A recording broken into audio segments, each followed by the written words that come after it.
It's a delight to present the fourth AVERT International Speaker Series webinar, and an honour to be here with Professor Maura Conway, who's talking to us today from Dublin City University.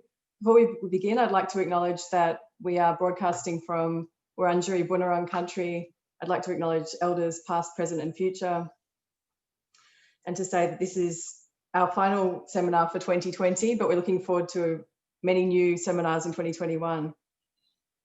Maura is a Professor of International Security in the School of Law and Government at Dublin City University, and she's the coordinator of VoxPol. Professor Conway's principal research interests are in the area of terrorism and the internet, as I'm sure many of you will know and be familiar with her work, including cyber terrorism, the functioning and effectiveness of violent extremist online content, and online radicalisation. She's the author of over 40 articles and chapters in her specialist areas. Today, Maura is going to be talking to us about the role of the internet in right-wing extremism and terrorism.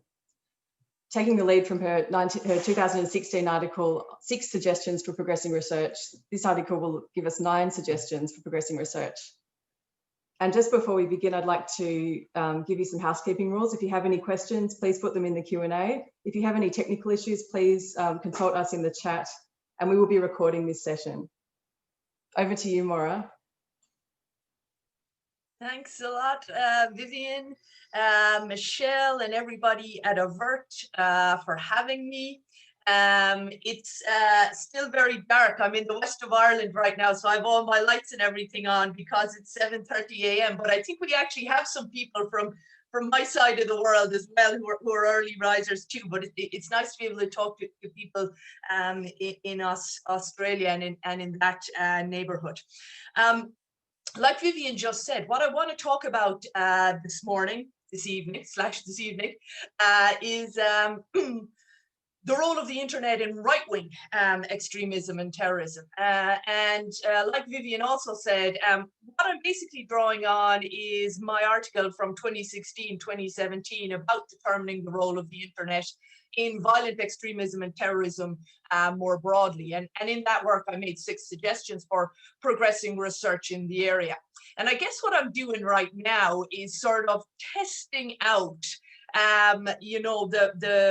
the applicability of those suggestions, with respect to the extreme right in particular, but also B, given that time has moved on, and 3 or 4 years is a long time in internet time, as many of you will certainly be aware.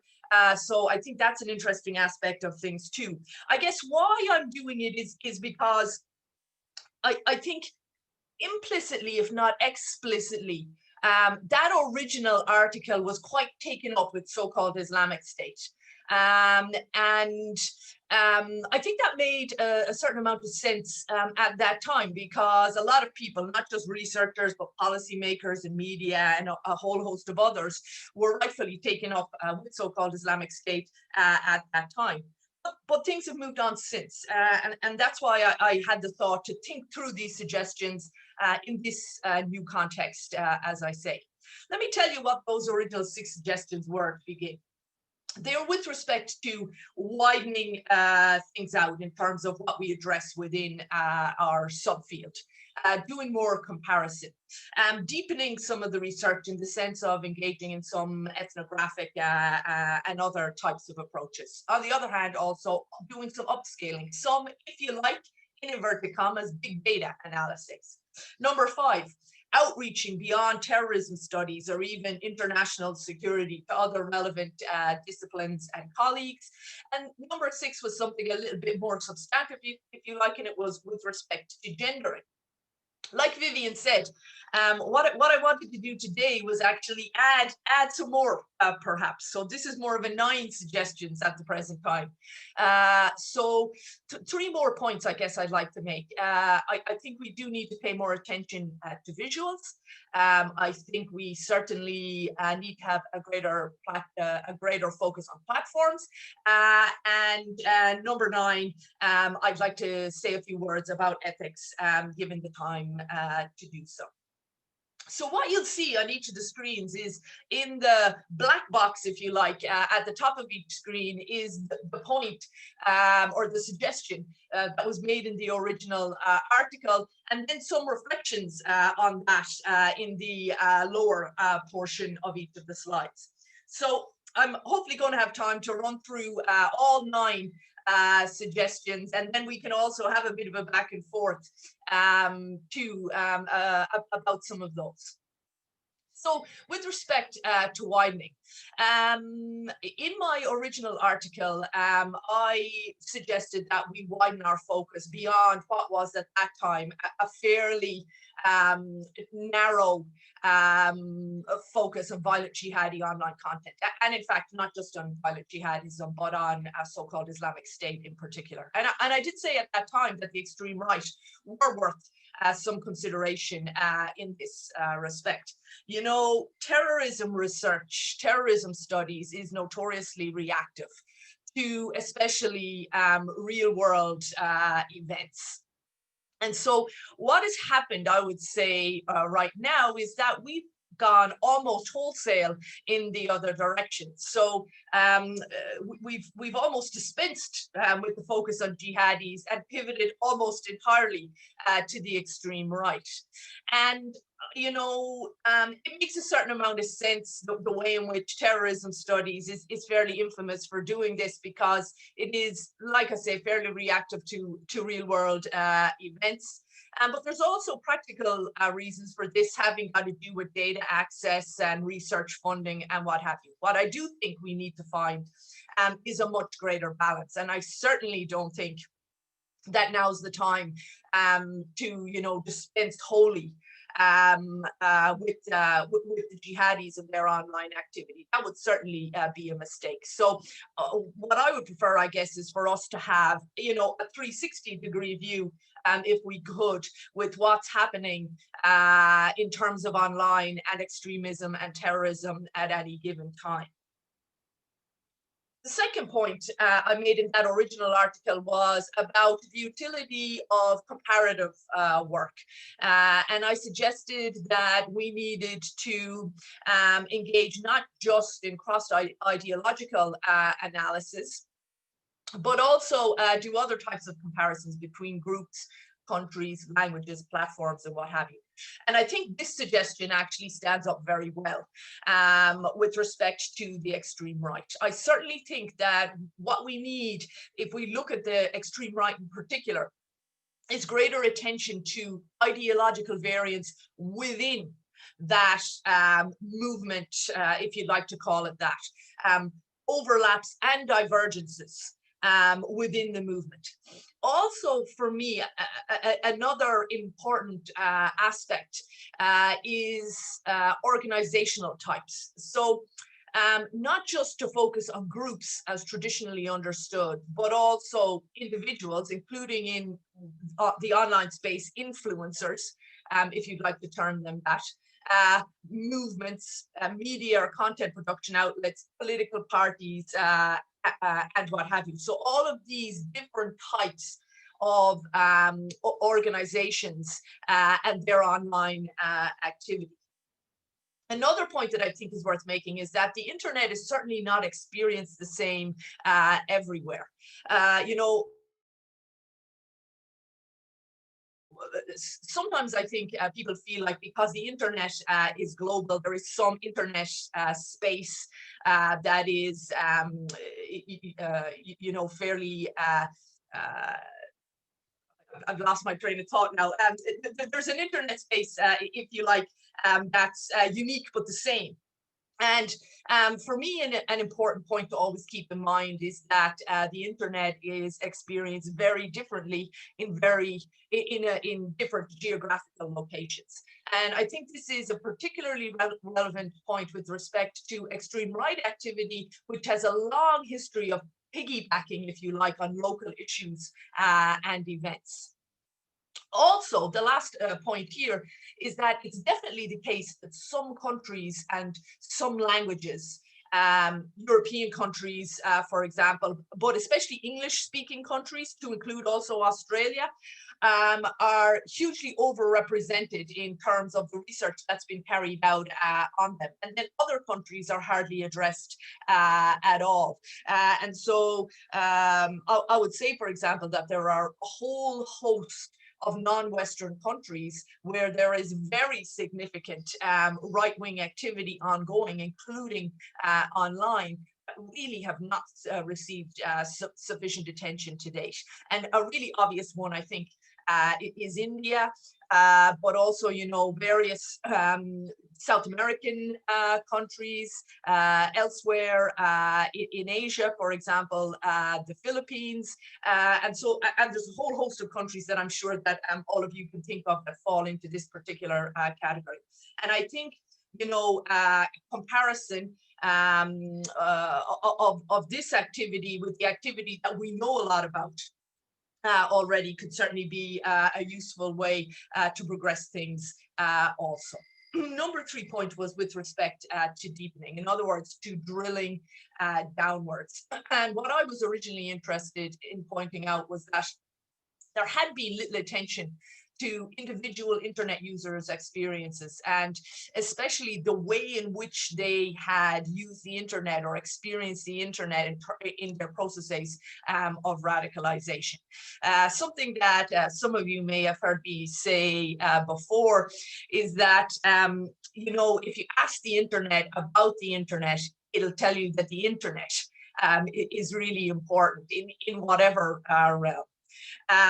So that was definitely one of the reasons why I felt that actually talking to people about their online experiences would be a useful thing to do. And we're definitely getting better. And over the last number of years, there's certainly been some good studies that have emerged where colleagues have interviewed actually mostly people on the extreme right. They're mostly former right-wing extremists. The other point I made in the original article was that online ethnographic approaches, detailed online observation, if you like, would certainly be a useful way to sort of deepen our analyses also. There's less online ethnographic research that has emerged over the last number of years compared to, for example, the studies that have used interviewing as an approach. But what I certainly think that we need to do to a greater extent is to focus on cultures of various online spaces and platforms, and not just content. And so that's why I think that ethnographic approaches would be particularly useful in that context. In terms of number 4 suggestion in the original article, I talked about upscaling. And I guess, like I've said, you know, this is the idea that there is large-scale data available online, and that what we needed to do was to utilize that to a greater extent. And I think we have improved in that respect, but certainly, as most of us are social scientists, there are difficulties in engaging in collecting and analyzing very large data sets.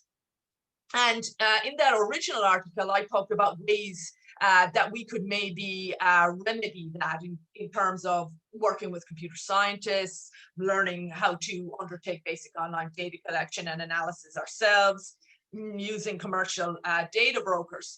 But what I want to focus on right now is building data archives and developing bespoke tools.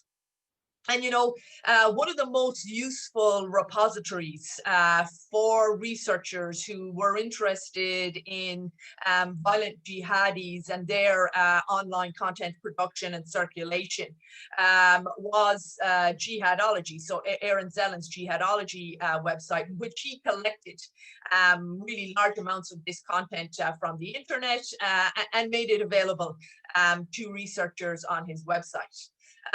Usefully, Tech Against Terrorism are developing their terrorist content analytics platform. It's in development right now, as many of you may be aware, and they're actually going to include not just jihadi content in their offering, but also extreme right content. They're focused on content that has been produced by groups that are designated as terrorist organizations by states. But there are an increasing number of extreme right-wing groups that are being designated. It's still very small. But this does mean, these designations do mean that there will be some relatively easy access through the TCAP to data going forward. You know, I do think this is important because I think it's Charlie Winter in the context of his so-called Islamic State in particular, who has said that, you know, there is a potential data desert forthcoming, largely because actually of the success of the disruption by social media and other internet companies of IS's online activity, but also due to the shift to messaging applications, which actually raises fairly considerable ethics issues and other data collection issues. And we see a similar shift by the extreme right, though it's not to the same extent as we've seen with the jihadis. So upscaling is certainly taking place. There is certainly more work that falls into the big data category being undertaken in terms of the online extreme right at the present time. And there will be more data more easily accessible via the TCAP going forward, which is useful. But there is also the issue potentially of less data being accessible over time due to the effects of disruption, but also issues around ethics and access to content and information that's only becoming available on messaging applications. So this issue of data, I think, is certainly one, you know, worth thinking through and discussing together. Number 5 original point was about outreaching. And it was about, you know, drawing on the literature that has been produced by colleagues in other fields and disciplines. And for me, you know, one of the most important fields that I think that we should be drawing upon, but that we really don't to a very large extent, is internet studies. And that definitely still holds. There is really a very large amount of internet research that is really easily accessible to us at the present time. And if we're talking about the extreme right, there is excellent work done by internet studies colleagues on, for example, online subcultures that I think definitely has utility with respect to online extremism and terrorism. But of course, there's also a very large literature on general far-right politics. It's large, it's lengthy, it stretches over a very long period of time now. And I think we could definitely usefully draw upon some of that in our analyses also. What remains true, however, is the importance for us of outreaching. So not just consulting the literatures, but also outreaching to colleagues in those disciplines. So in politics or political science, in internet research, and also to computer science colleagues, in order to be able to, like I said, more easily, if you like, engage in that big data gathering and analysis. And one of the things that the computer science colleagues can definitely assist us with is the tailoring of tools already developed by them for use in this particular domain of the online extreme right. The final point I made in the original article was with respect to gendering it.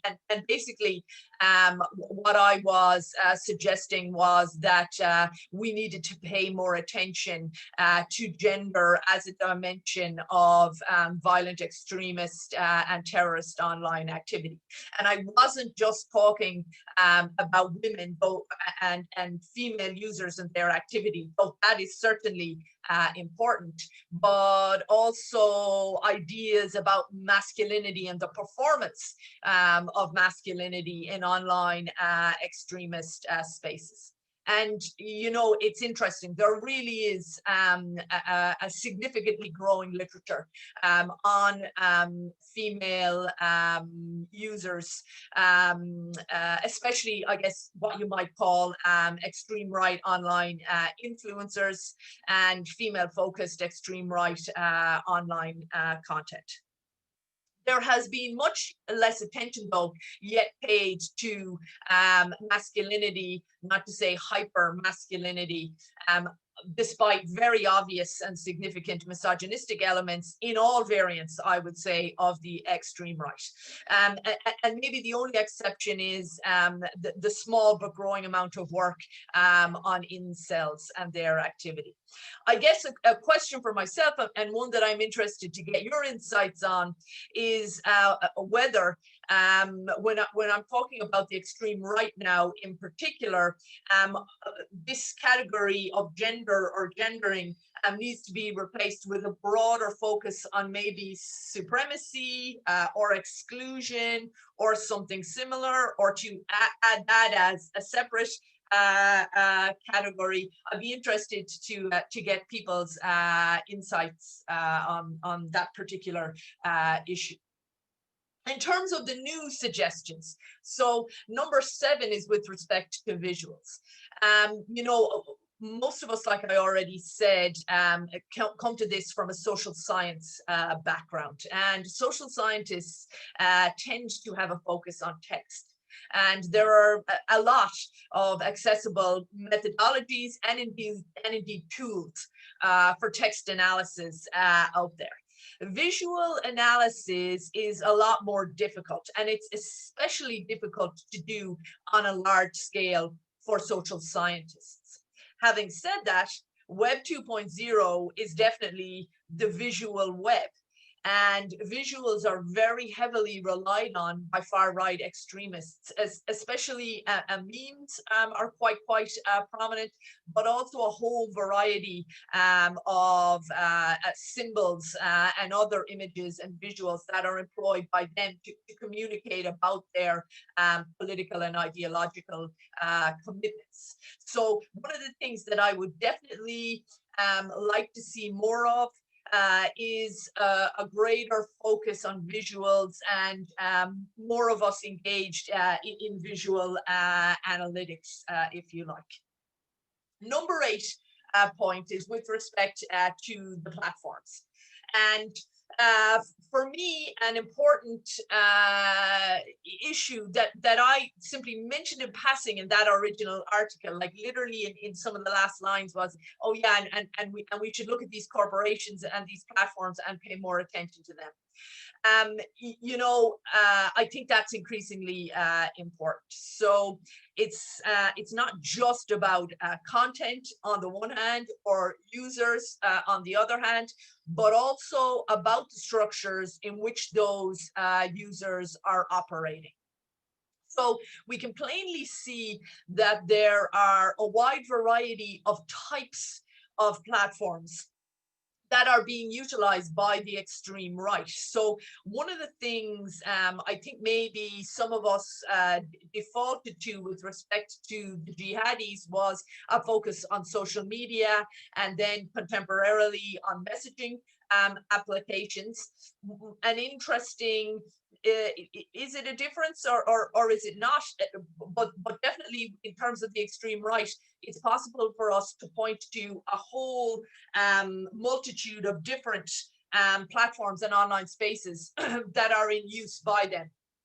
So for me, it's interesting to think about this wider online extreme right ecology, if you like, and the types of platforms that are in use. So there's things like there's clearly large platforms that are in use versus much smaller and obscure, more obscure platforms. There are platforms that are born extreme right, if you like Gab or Parler and some others. Whereas there's other platforms that have been colonized by the extreme right, like a whole diversity of subreddits, for example, or some online gaming spaces that came to be colonized by extreme right users. I mentioned gaming. It's not just about social media or messaging applications, but websites are still quite important in the extreme right online ecology, as are discussion forums, as are gaming spaces, and a variety of other types of spaces.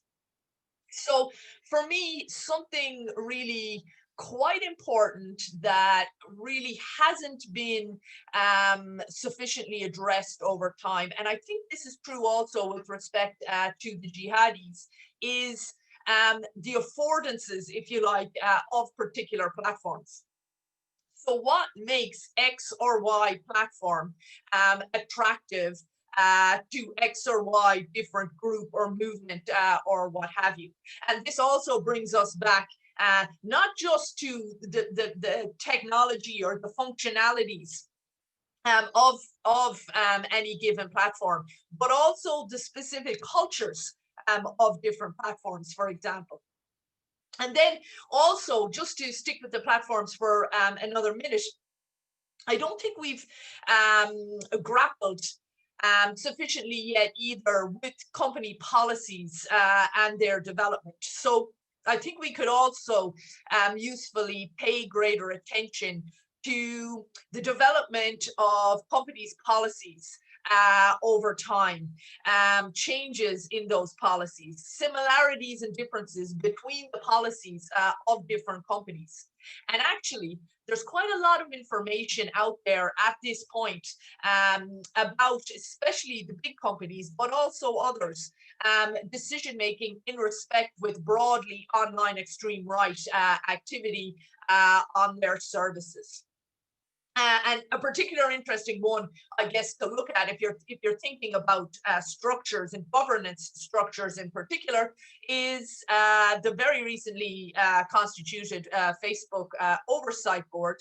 And probably some of you will have seen that of the 6, in inverted commas, cases that have been sent or have been chosen by the board for reflection and upon and decision making by them, between 3 and 4, depending on how you view it, are with respect to hate content and sort of very broadly right-wing activity.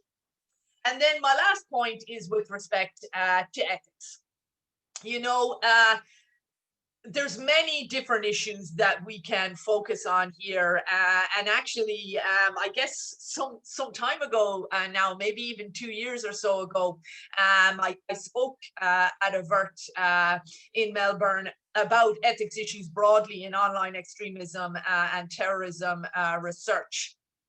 What I want to talk about this morning, though, because the broad swathe of issues are too many and complex to get into. What I want to focus on here is researcher welfare, if you like, and the allied issue of researcher harassment. And the far right have a very long history of online harassment, including of politicians, activists, journalists, and including also researchers. And I think there is a possibility, given the geographical activity, the geographical proximity of some actors in the extreme right in any given jurisdiction, and the sort of the lower threshold for action, that there are a greater number of sort of willing actors, if you like, on the extreme right. So they are quite well known for harassing people that they view as their enemies, in inverted commas, not just in online settings, but also taking it to the pavements and outside people's doors, and that kind of thing, which has to be of a concern, I think, increasingly for researchers. Another point I would make is that researchers' experiences with respect to, in particular, online harassment arising out of their research and publicity around their research. Their experiences are much more akin to journalists than, for example, employees of some major social media company like Twitter, or indeed police or others in law enforcement. And that's because both researchers and journalists, put their names to their work. Many of us are relatively easy to find in online settings, and therefore are relatively easy to harass also in those online settings. So I do think that we do need to pay more attention to this question of online harassment, especially by extreme right users, of researchers who have undertaken work on them going forward. And for me, one of the things that I think we could usefully do is think through a lot of these issues and sort of best practice responses and that kind of thing, in conjunction with colleagues who are facing similar experiences, for example, journalists, but also, social media company representatives and others. So just to say that I'm very happy there is a special issue of terrorism and political violence on terrorism research ethics that is coming out hopefully early in 2021. I think this is, some very positive movement. And I have an article that speaks to some of these issues with respect to online extremism and terrorism research in particular, including this issue of research or harassment or researcher welfare, if you like, more broadly, and also other issues about consent and protection of subjects and the whole variety of other issues that we need to concern ourselves with. But in conclusion, I guess what I would say is this. I think the increased focus on the part of researchers on the extreme right and their online activity is necessary and is positive. But I don't think this fairly wholesale pivot that we're seeing is yet warranted. And so I would caution against sort of taking our eyes off the ball, if you like, and becoming overly focused on extreme right online activity, much as we did with, for example, so-called Islamic State online activity at some point previously. In terms of our successes to date, I think we've done a pretty good job in terms of deepening things. So not just staying focused on this mid sort of content, online content layer, if you like, but actually talking to users, which has always struck me as very important. And like I say, there are a number of studies that have emerged, even quite recently, where colleagues have engaged in interviewing. There's definitely some large-scale research and analysis that has emerged over the last couple of years. Some of it actually undertaken by computer scientists, and some computer scientists together with social scientists. That has, like I say, where colleagues have collected and analyzed very large-scale data on the online extreme right. So the outreaching, I think, to ComSci colleagues is ongoing and is beginning to pay us back, if you like. And the final particular success, I would say, is that there is a significant focus at the present time in terms of online extremism and terrorism research widely on female users, which I think is important. Less of a focus, like I say, on gender, more broadly conceived ideas about masculinity and hypermasculinity, but hopefully that will begin to emerge also. So that's one of the things that we're still working on, if you like. What else are we still working on? I think this issue of disaggregation, as I said, you know, I've talked throughout this presentation about the extreme right, but in fact, that is something that it is very difficult to define and conceptualize and whatnot. And I think a useful way forward would definitely be to begin to disaggregate things to a greater extent than we have done to date, and to look, like I said, at specific extreme right parties and their online activities, specific extreme right online content producers or media outlets, specific groups, movements, and what have you. To that extent also, I think we could usefully do then more comparing, more comparison within the extreme right, and ask ourselves, what are the similarities and what are the differences between different groups, movements, and what have you.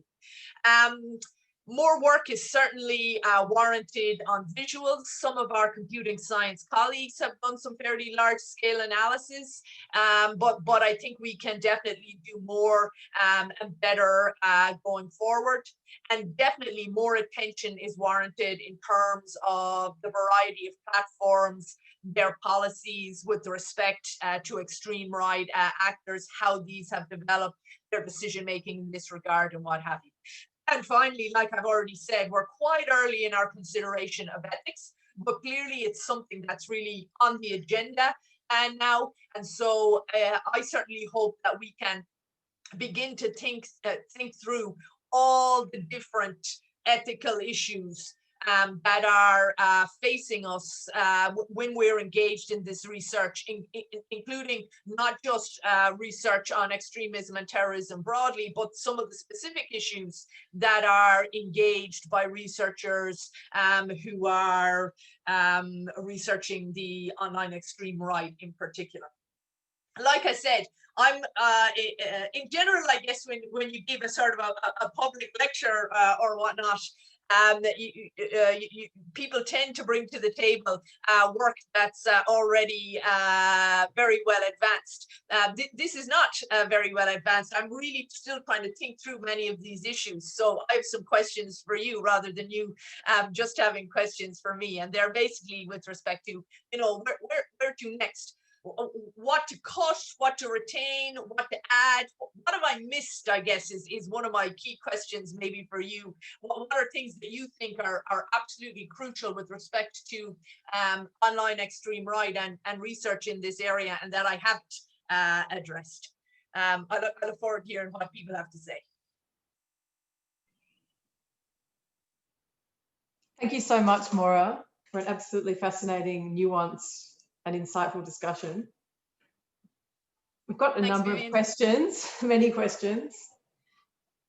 I'll start with one that Michelle posted on internet cultures. In this focus that you've recommended on internet cultures and not just content, what do you see as the role of multimodal analysis as a methodology for exploring these cultural dynamics and variables? For example, the sensory dimensions of recruitment that are now used by violent extremist organizations. Yeah, so great point. And absolutely, I guess, is the answer. I think multimodality is very important. I guess when I talk about visuals, I mentioned there in particular, say, memes and symbols and that kind of thing. And maybe oftentimes we have a tendency to focus on still images. But of course, what's also important is video. The problem there, I guess, is that if we're really, as social scientists, many of us, you know, really quite wedded to text, and some people are willing to wade into sort of still imagery, you know, analyses of digital video. So, and in particular, attention to all its various aspects. So multimodal analysis,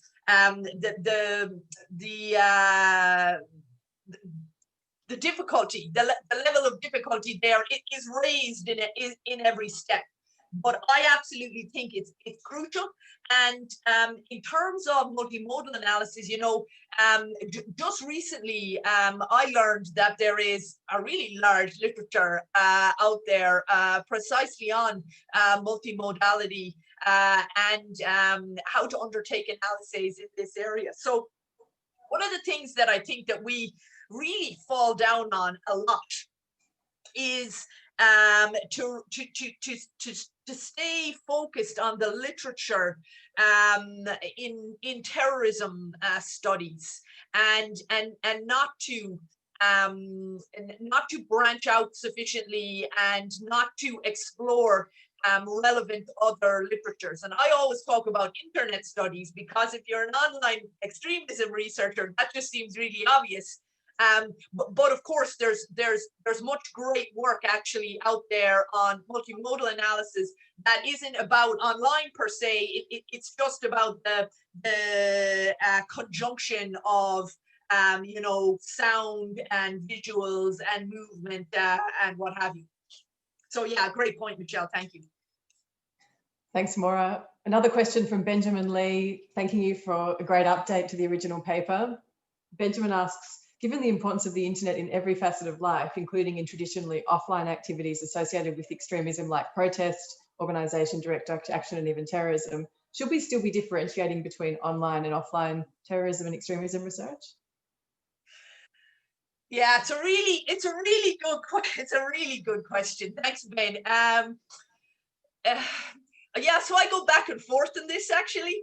I was just talking to somebody about this the other day, and I was saying to my colleague, you know, in internet studies, I think it's fair to say that there is consensus. I think it's possible to say at this stage that, you know, differentiating between the online and the offline, or the so-called real world in inverted commas, is very artificial and not useful, and even to say, you know, wrong. And I understand completely where they're coming from, and then sort of it makes a similar point, you know, where's this sort of cutoff between sort of online activity and then taking things to the streets and whatnot, and is it not just something that's, you know, wholly interconnected? However, I also think that it can be useful to think about specifically online activity, what that looks like,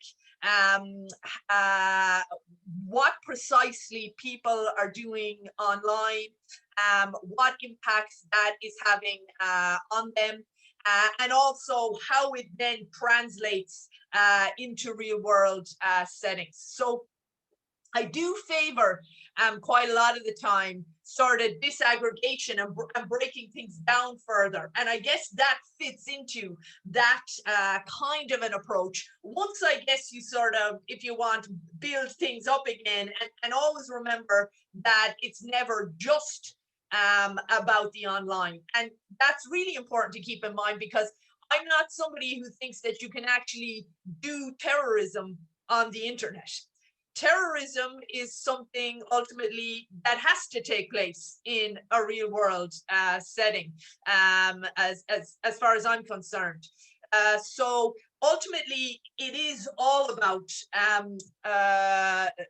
offline, real world, however you want to describe it. But you know, I think another thing that we could usefully do is to think more deeply and reflect further on online, offline, the crossovers between these, how these merge and how they diverge with respect to extremism and terrorism. Thanks, Maura. Another question from John Cripps Clark is, how do you think that ethnographic approaches can leverage huge data sets that security services are vacuuming up? Is it possible to collaborate? Collaborate with these security services that might be harvesting large data sets. So how could we apply an ethnographic lens or perhaps theories and tools to analyze visuals to the kinds of data that are being picked up by security services? Okay, I got you. So I have a tendency to think about these relatively separately. In other words, I have a tendency to think about really large big data analyses and ethnographic type approaches as things that are quite distinct. So when I talk about sort of online ethnography, what I am thinking about is, you know, researchers entering into not terrorist spaces for the most part, but more extremist online spaces. And, you know, sort of soaking and poking in those online spaces, if you like, and really getting a feel for what's taking place in some particular setting. So some particular extremist setting on some particular platform. And that's something that is quite, it's very qualitative. It generally takes quite a long time. And in terms of data collection, it is more about one's impressions and experiences in those kinds of spaces, rather than the collection of sort of data artifacts or what have you, you know, per se. When I think about really large scale analyses, then what I think about is, you know, working together with computer science colleagues to collect very large data sets, to clean those data sets, which is oftentimes a thing that takes an awful lot of time and effort, and then to apply or utilize the appropriate tools to analyze that data. So that's generally what I'm thinking about. Yeah, there are obviously law enforcement agencies and others, social media companies, for example, that have, one assumes, very large data sets, but almost none of those have a willingness at the present time to share them. So anybody who collects very large amounts of this data, so researchers who do so and who then make it available, like for example Aaron Zellin did just as an individual with jihadology. I mean, he obviously made a massive contribution to research in the area of online jihadism. And hopefully our colleagues in Tech Against Terrorism can also assist researchers by, you know, collecting data content that's been generated by online extreme right groups that are designated as terrorist organizations, and making that relatively easily accessible to researchers. But yeah, one of the things about you know, engaging in disruption and it having a very high level of success is that high levels of success with disruption mean increasingly less data for social scientists and others. I think it was J.M. Berger who pointed out, actually in writing someplace, that oftentimes online extremism and terrorism researchers in some ways, you know, are more sometimes on the same page as intelligence agencies and others, because intelligence agencies have a tendency to want to leave up all this data in order to, or all this activity, if you like, in order to use it as data to do analyses and to find out what's going on, etc. Whereas often in policing,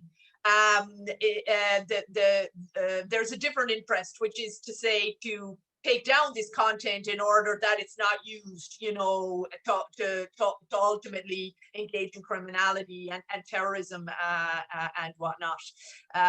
So yeah, there are issues ongoing, I think, around data. Not to say not just to say around the availability of data, but then also a whole bunch of ethics issues and whatnot too.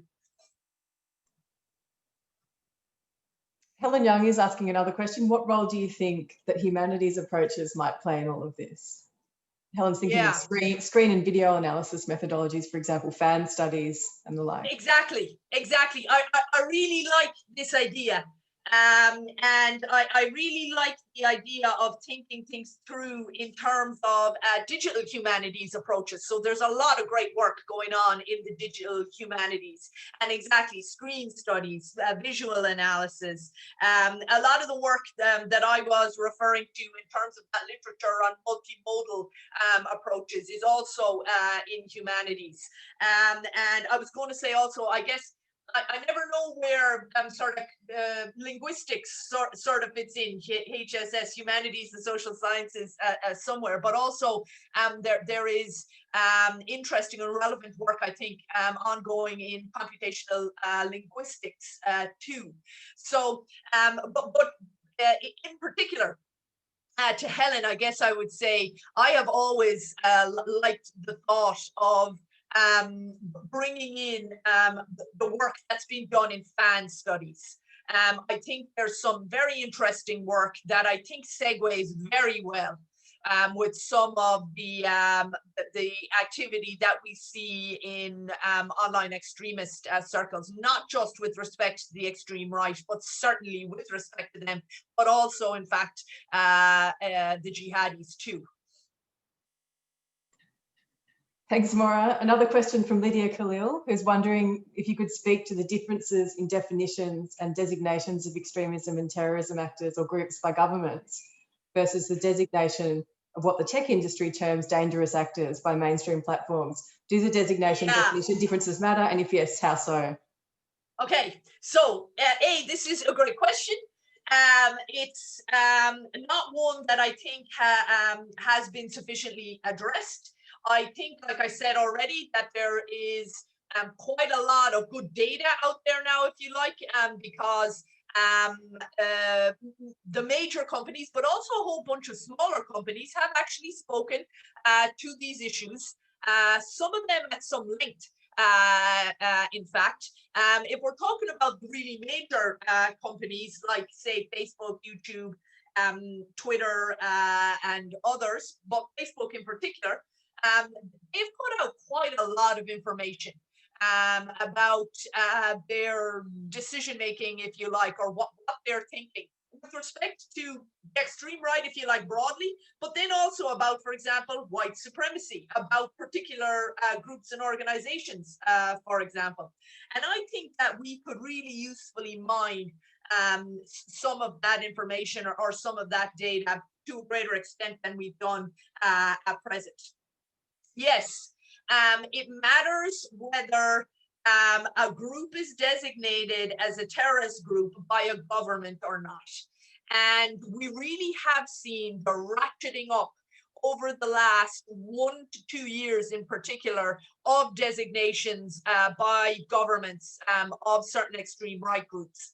And this is certainly of very significant use to social media and other internet companies, because it is much easier for them to take action against groups that have been designated by a government rather than sort of be designated in inverted commas by them on the basis of their terms of service or whatnot. They sometimes have to go into sort of contortions, if you like, in order to explain their own designations. But the moment a government designates a group as a terrorist organization, that takes a lot of the pressure off them, and they simply say, X-government has designated this group as a terrorist organization, therefore we're going to take action against them. I will say one fairly significant caveat here, which is to say, what happens when non-democratic governments designate groups that are plainly not terrorist organizations as such, and then expect social media companies to act on that. I mean, an obvious one would be something like, it's not a group, but it's an individual. The Saudis in the last number of days, for example, have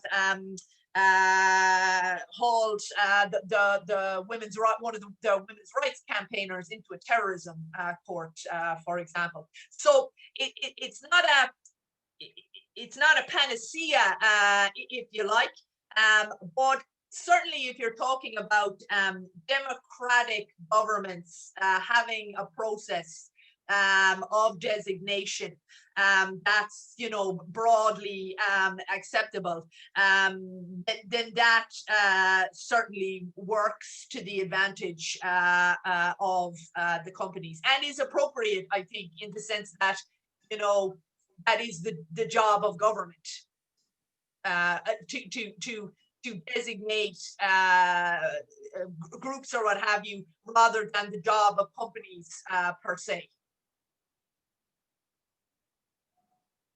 Thanks, Maura. Lise Voldeck wonders what the role of social media platforms and the obstacles that are put in place to prevent independent empirical data-driven research of these issues, thinking about Facebook and most recently Gab, who have changed their terms of service to prevent corruption on their platform. What are the ethics of doing research that goes against the platform's terms of service?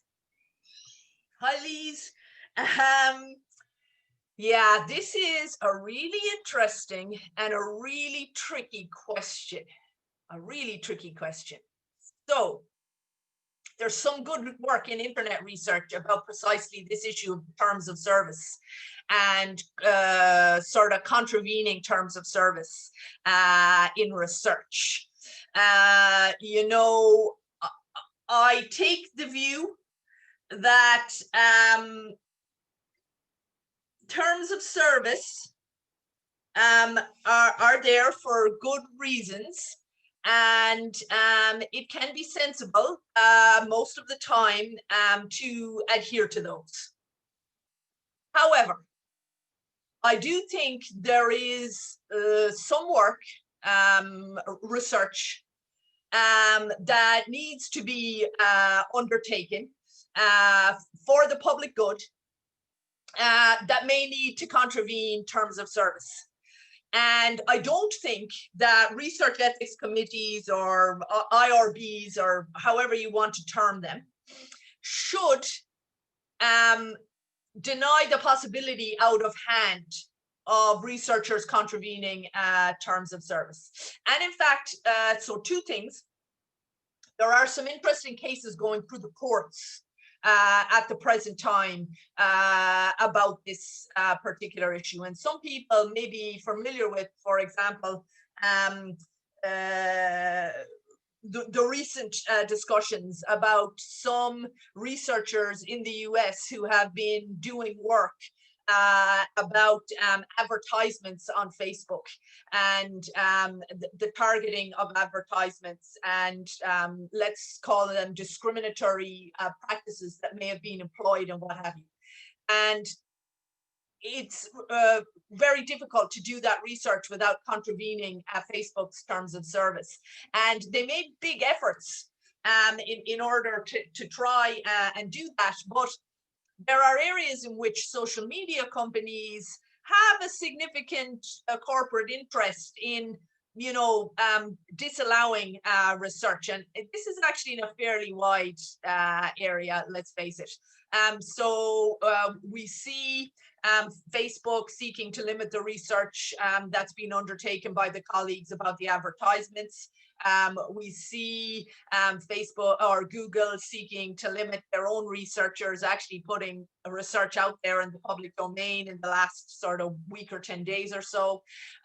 And so it's a good reminder to us, I think, that we don't have, while there's definitely overlap, you know, I see overlap in the interests of researchers and social media companies, in researchers and law enforcement, in researchers and activists, for example. But I do think that we have to understand too that our interests diverge oftentimes also. And ultimately, social media companies' interests are corporate, and they have, they want to protect their interests and their reputations and etc. Whereas we as researchers, for example, want to get to the bottom of whether it's discriminatory advertisements or, the ethics of AI, or the role of X, Y, or Z company on violent online radicalization and ultimately terrorism. So I think I think this is going to be a pretty significant issue actually going forward, how to balance these different interests, basically. We're at time, but we might just have one last question. So one of our, Jason Nurse, has asked that in terms of interdisciplinary research, so internet studies based on large data sets between social scientists and computer scientists, he's saying that this can be quite challenging given how different the thinking can be in these disciplines. And Jason's a computer scientist.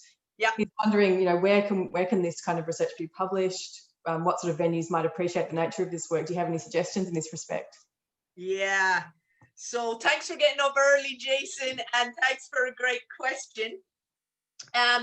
Yeah, so we've definitely had this experience. Interdisciplinarity is really easy to say and oftentimes quite difficult to do. And one of the things in the very early days, so in the mid-2000s, when I and colleagues first started working with computer scientists, was we felt, I guess, at the outset that we were all academics. We're all academics. And that isn't really true in once you sort of really begin to seek to work with others in different disciplines. Different disciplines operate really differently, from the really small stuff up to the really big stuff.